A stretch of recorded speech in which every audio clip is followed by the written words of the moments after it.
Hello and welcome to Mediascope. Today we will be discussing the Turkish-Russian relations with respect to the developments in Syria. Joining me from London is Ms. Oksana Antonenko. Ms. Antonenko is currently a visiting senior fellow at the Institute of Global Affairs at the London School of Economics. Ms. Antonenko, welcome to the program.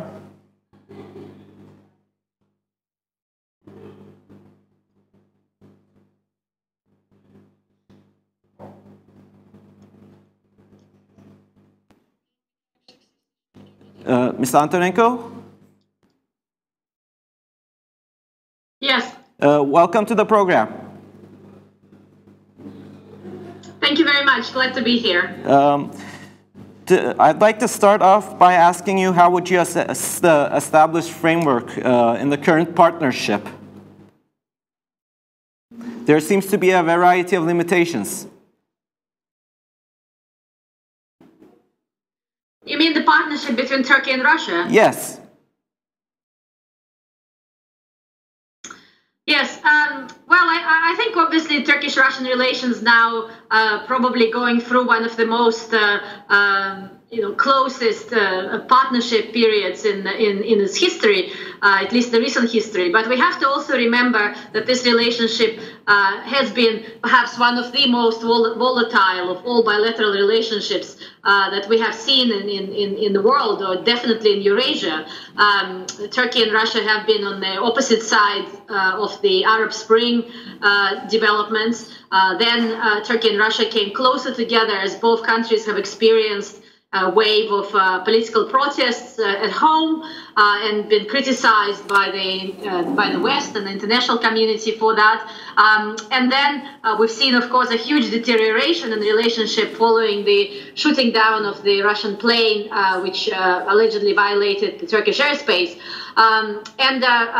This normalization of relations really only started about a year ago, and they remarkably moved from almost a Cold War a year and a half ago, to this very close strategic partnership. So I think if we look at this volatility, I think it is quite reasonable to ask the question whether it is going to last, or whether we are just now in another phase of sort of strategic rapprochement, and this rapprochement can actually be unraveled quite quickly. And we can say that, of course, Turkey and Russia have a number of common interests that they demonstrate today.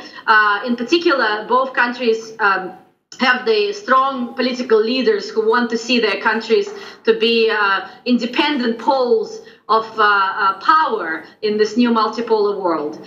They have very similar ambition in terms of building domestic political systems that are built around very centralized political authority with much weaker checks and balances. And at the same time, of course, Turkey and Russia, being geographically very close to each other, have a number of common interests in economic sphere. The trade has been, again, rising quite dramatically in the last year. The tourism is very important for Turkish economy, and of course, Turkish construction companies are very important for Russian economy. But underneath that, and of course, cooperation on energy is also benefits the interest of both countries. But beneath that, I think there are still quite a number of tensions, or at least not entirely shared strategic interests. And I will say the most obvious one, of course, is now the situation in Syria, where on one hand, Turkey and Russia are cooperating within the Astana process on the creation of de-escalation zones and supporting the process of ending bloody civil war there. At the same time, there is, I think, still a lot of differences in the way that both Moscow and Ankara see the future of political settlement in Syria.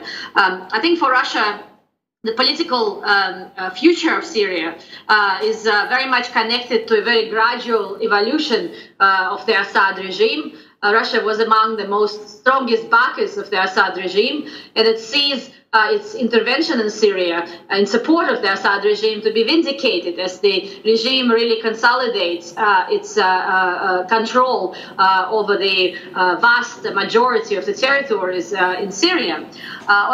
For Turkey, on the other hand, I think the support for the Assad regime has never been an important priority. In fact, we know that then Prime Minister Erdogan and then President Erdogan has been calling for a long time for the Assad to leave power. And I think he acquiesced with a sort of viewing Assad regime as a kind of a point of transition. But in the longer term, I think Turkey still sees very much Syria's political future being without the Assad regime. Where Turkey and Russia and Syria also see eye to eye is that both sides support the territorial integrity of Syria, although, of course, we do not see in practice very clear evidence that Syria today can be viewed as a unified state into the very bloody and confrontation. The preservation of territorial integrity. But this is, I think, where the interest really is starting to diverge. Clearly, on the Russian side, there is still a lot of concerns about the involvement of the United States in Syria, which Russia sees as being illegitimate because it has never been authorized formally by the Assad regime. Yes. Can I jump in and ask a question? I will come back to the developments in Syria in a minute, but before that, I wanted to ask, there are a lot of reports suggesting that there seems to be a lack of mutual, not lack, but there seems to be mutual suspicion between the two actors.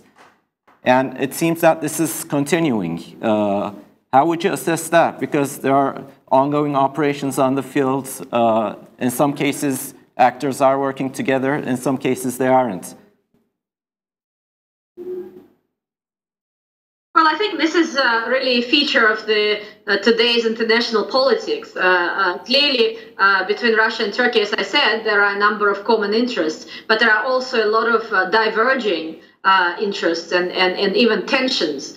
It is very unclear to me which side is going to prevail in the medium term, because we have seen, of course, as I mentioned before, quite dramatic changes in this bilateral relationship. And I think where this mistrust still remains highest, I would say, is of course in Syria, where, as I mentioned, the two countries have some common interests, but there are also a lot of interests that are very diverging, for example, around the future of the Assad regime.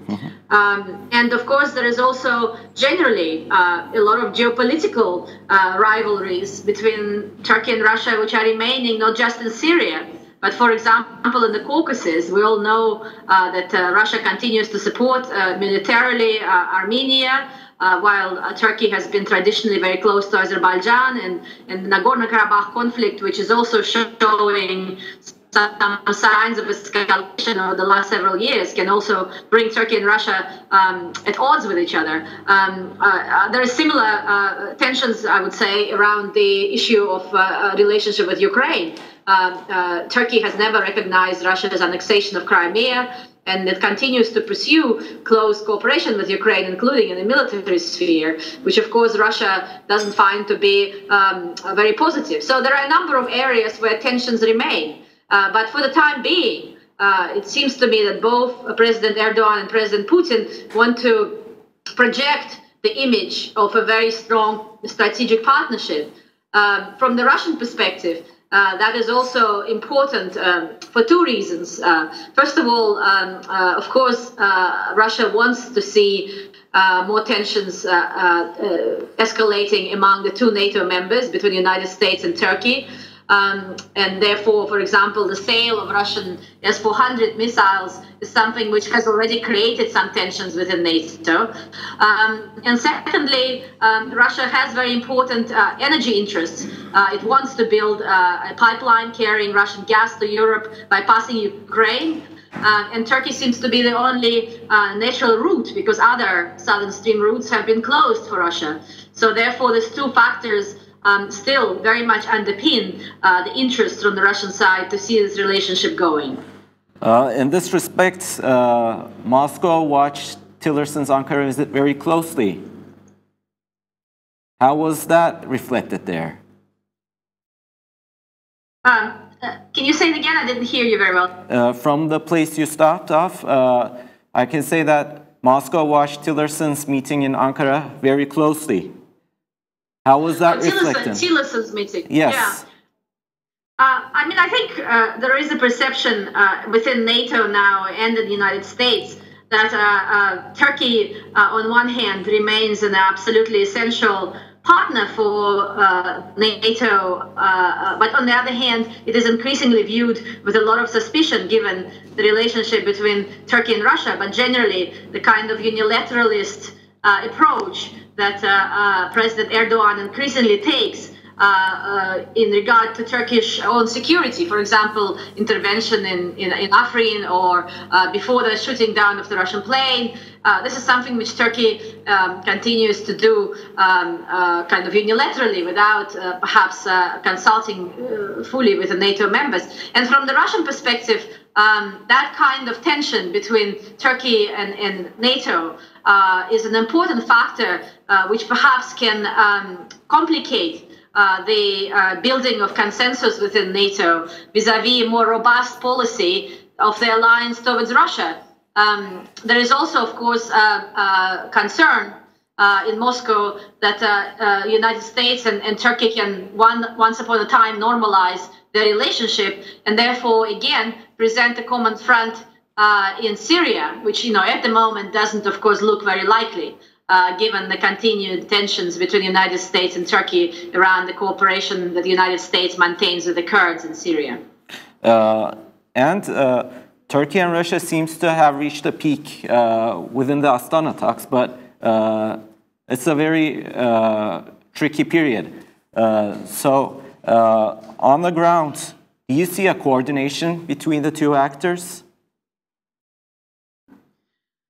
Well, I think Astana process has been, you know, to a large extent successful in what it aimed to achieve. You know, it wanted to create this kind of pockets of stability, ceasefire, which can then present a kind of a perception, first of all, of course, empower from the Russia's perspective, the Assad regime, but secondly, create the impression that the civil war is winding down and the political settlement is starting to emerge. But I think in the last couple of months, that sort of success has been really eroding. First of all, it started to erode in Idlib, where the Assad forces have been attacking the region, which is supposed to have been part of the de-escalation zone where the ceasefire was supposed to hold. And Russia reluctantly, after its own airbase in Syria has been attacked, and according to the Russian military, that the attack has taken place from the territory of Idlib, has also been supporting the Assad regime bombing of the Idlib region. And that, of course, undermined to a large extent the credibility of the whole de-escalation zone agenda within the Astana process. Turkey continues to maintain dialogue, I mean, most importantly, very high level between President Erdogan and President Putin. But in terms of the ground, I would say that this remains to be very limited, partly because Russia supports very different political forces, most specifically, for example, if you look at Idlib, which continue to fight with each other. So they still very much find themselves on the opposite side of the conflict. And in Afrin, there has been some coordination, but I wouldn't say that in Afrin, Russia is actively supporting and enabling the Turkish Operation Olive Branch, but rather Russia has acquiesced, I would say quite reluctantly, to Turkish intervention. And I think, to the extent that we can judge from the official statements coming out of Moscow, they want this operation to be over as soon as possible and do not want to see it escalate beyond just a small area around Afrin. And how's Moscow approaching the Kurds' position in Afrin? There have been rumors suggesting that the Assad forces will come into Afrin very soon. Yes, I mean, I mentioned that Russian approach to olive branch operation has not been one of strong support, but rather acquiescence. And this acquiescence, in my view, remains to be conditional. And there are two conditions that are quite important here. The first one, clearly, Moscow doesn't want to see the Afrin operation to expand into a kind of all-out Kurdish-Turkish conflict along the very large area of northern Syria, because any such conflict can undermine the perception of the political stabilization in Syria, which Russia wants very strongly to project. Of course, President Putin has already declared, we know, in December, that the military phase of the operation is supposed to be over, and Russia is starting to pull out its forces. And it wanted to create an impression that the political settlement is making a real progress. And partly the reason for that is, of course, the Russian-owned public opinion. The latest opinion polls in Moscow indicate that 49% of the Russian population want to see the end of Russia's military intervention in Syria. Only less than 25% actually support continuing Russian presence in Syria, and that is quite a big drop in Russian support. And so that is one of the conditions. And the second condition is that Russia didn't want to see the escalation of the Afrin operation into a clash, direct clash between the Assad forces and the Turkish forces, because that kind of clash not only going to undermine the perception of progress towards political settlement in Syria, but it also can unravel the entire Astana process, which of course built around this understanding that at least for the foreseeable future, the Assad regime remains to be a legitimate partner in this transition process. And Turkey had accepted that approach in the Astana talks. And therefore, any clash between the Assad regime and Turkish forces is certainly going to present a huge challenge to Moscow, and Moscow is trying to prevent that from happening. Of course, we know that there was a telephone call between the President Erdogan and President Putin just yesterday, in which they discussed the possible intervention in Afrin of the Assad forces. I think in that sense, on the Turkish side, maybe there is a overestimation to what extent Moscow can fully control the Assad regime. As I mentioned before, I don't think Moscow was very enthusiastic when the Assad regime started to bomb Idlib earlier at the end of last year. But it is not fully able to stop the Assad regime or fully control the Assad regime in what they want to achieve. And I think similarly, we have seen, for example, during the Sochi Congress of Syrian people representatives, which was extremely politically important for President Putin before the elections, the Assad regime did not fully embrace, the Assad representatives did not fully embrace the Russian proposal for a new constitution, even though Moscow was trying to lean on the Assad government to be fully seen as cooperating on this. So therefore, I think even though President Erdogan is trying to appeal to President Putin to prevent the Assad forces from staging any operations in Afrin, that kind of influence may not last for very long. And the longer the Afrin operation really continues, the more likely it will be, in my view, that the Assad forces are simply going to ignore what Moscow is telling them not to intervene in Afrin. Moscow's initial plans were to de-escalate the tension before March 2018 elections, I think. That seems to have... I'm sorry, I really can't hear you. Can you please repeat your question? Yes. Putin's initial plans, I assume, were to de-escalate the tension before the elections in Russia, which didn't hold. Is there a new time frame for Russia? Well, as I mentioned before, Russian opinion polls really clearly indicate that the public support for continuing military engagement in Syria remains to be very low. As I said, 49% of Russians support the withdrawal of Russian military from Syria, and generally reducing quite substantially Russia's financial, military, and other commitment to this conflict.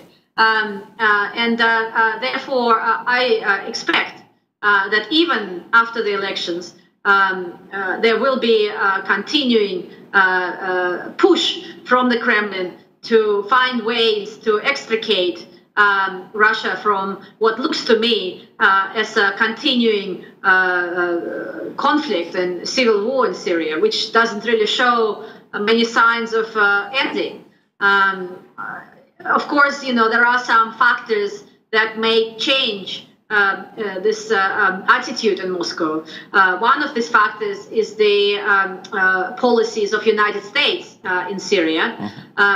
Russia very much opposes the idea that the United States should have a long-term military presence in Syria. As I mentioned before, Russian foreign minister, Russian president have repeatedly emphasized that they consider U.S. military presence in Syria as being illegitimate from the perspective of the international law, because it has not been authorized, or at least supported by the Assad regime in any form through the UN Security Council. Therefore, we see any moves from the United States to indicate that it wants to expand its engagement in Syria or continue to build up its military presence.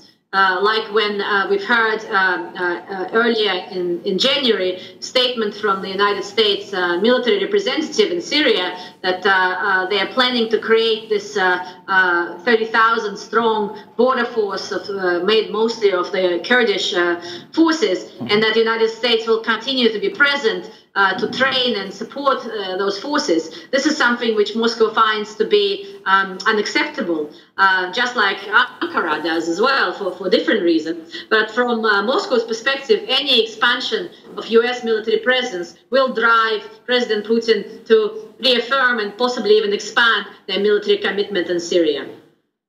Ms. Antonenko, thank you for joining us.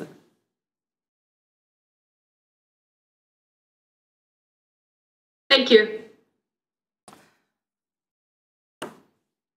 Today we talked about the Russian-Turkey relations with respect to the developments in Syria. Thank you for watching us.